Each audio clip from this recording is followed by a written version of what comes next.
जीत कभी बहुत संग हमारे साथ आगे बोले के छोड़ी सुहाग वाली रतिया किसे किसे कटलो बतावे के बतिया बोले तो बात सच सो कभी जीत कभी बहुत संग हमारे साथ कभी जीत कभी बहुत संग हमारे साथ कभी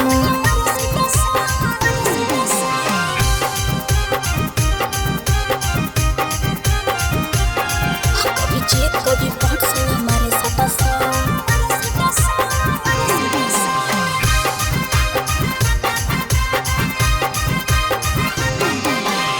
बोले के छोड़ी पहले रतिया होलो कैसन फील के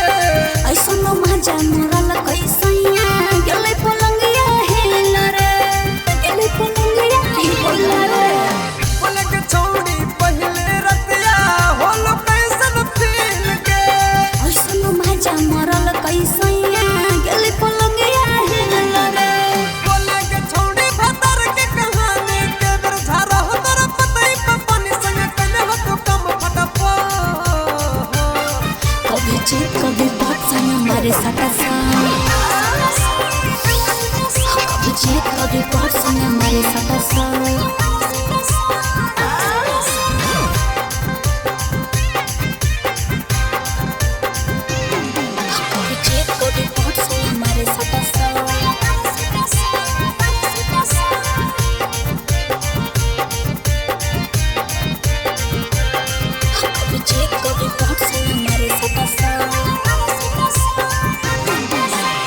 कैसे इतना सहली छोड़ी बोले बोले दर्द के रात भर मजा मरल कैसैया खोल के हमर सोटर रे खोल के हमर सोटर रे कैसे इतना सहली छोड़ी बोले ताहू दर्द के रात भर मजा मरल कैसैया खोल के हमर सोटर रे